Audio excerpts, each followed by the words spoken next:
that the Republicans of the 17th District see it fit and proper to send me to Congress. I'm the only candidate able to unseat Eliot Engel, who's been an entrenched incumbent way and far too long. The Republican Party needs to revive itself, needs to recognize that this is a grassroots movement. It is from the bottom up.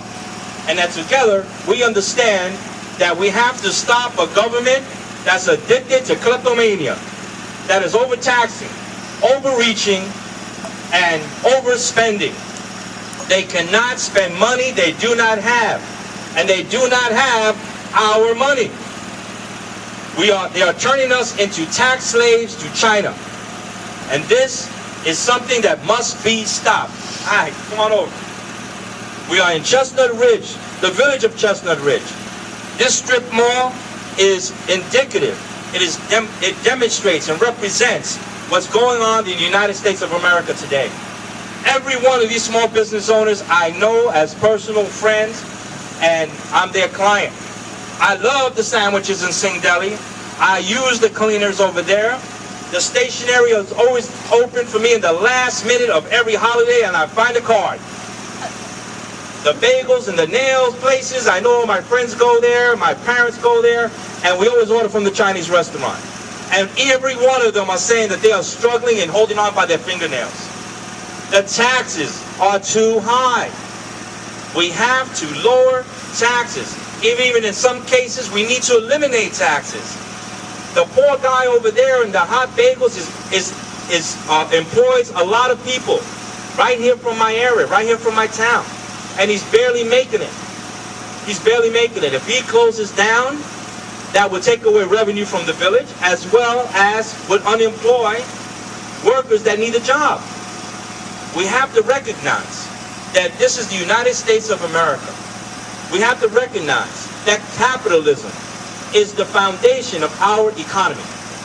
We have to recognize that republicanism means less government.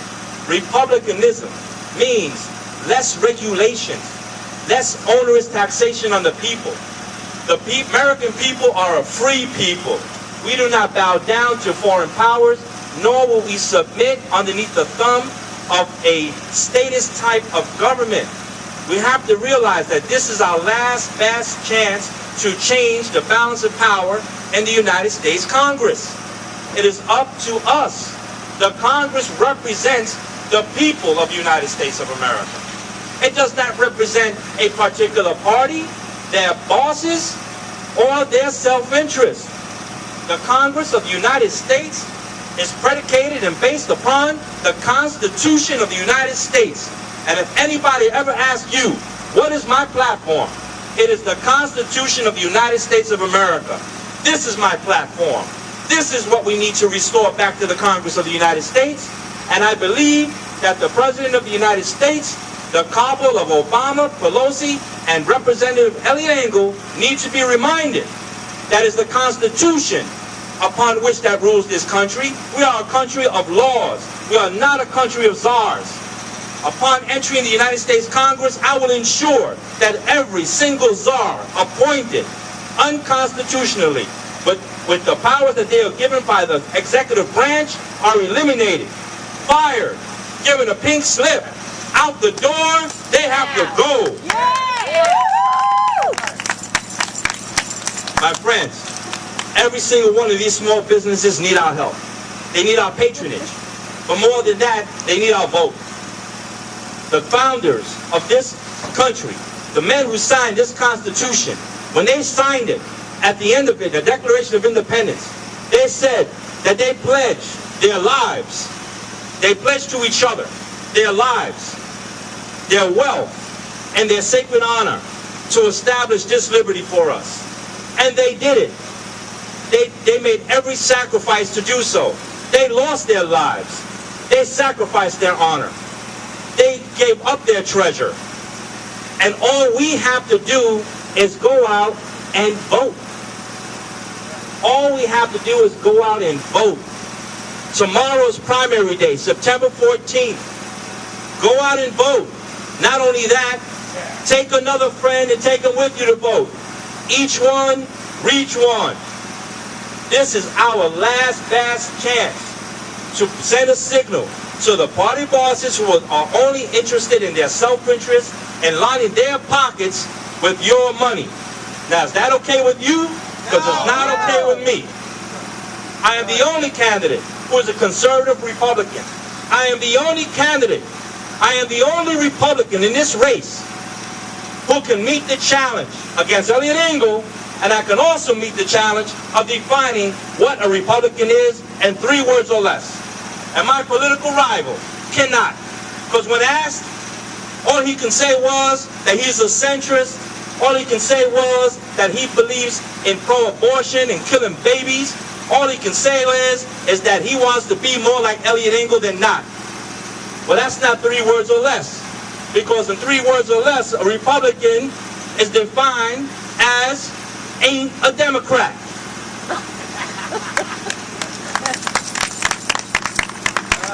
It is unheard of, that more Democrats were placed on the Republican ballot than Republicans.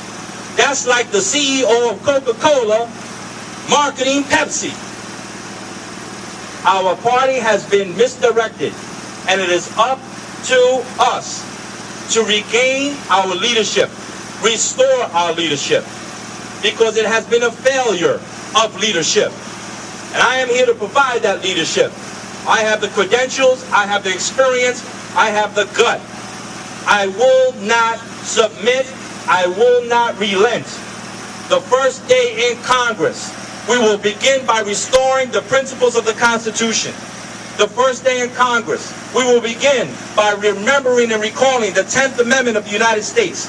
We will recall that we are a people, a government, governed by the consent of the governed. They do not have our consent, they cannot govern. It is up to us, everyone out there. Restore our Constitution, help these small businesses. We must reduce our taxes. We must eliminate taxes. I am the only candidate who has addressed and come up with a solution for the ground zero mosque controversy. I'm the only one with the credentials able to negotiate it and to do so. I'm the only one who even offered it. Everyone else has just given lip service, but no one has ever yet to offer a solution. I have offered and presented that solution, and it is published. There is already a mosque, an Islamic cultural center that is well represented with an excellent reputation at 1711 3rd Avenue. That place is in need of refurbishment. Why is that place not deserving of $1 million of refurbishment, yet the proposed location is proposed at $100 million? That is a complete imbalance. We can restore our honor. We can bring together the people of New York. We can heal the incidents at ground zero by first, before you ask for tolerance, it is better to give it. And that is the lesson therein. My friends, September 14th, Tuesday, primary day, we have to send a message. And that message is, terrify those who are against us with the words, Congressman Tony Mele. Hey guys, we're talking to our business.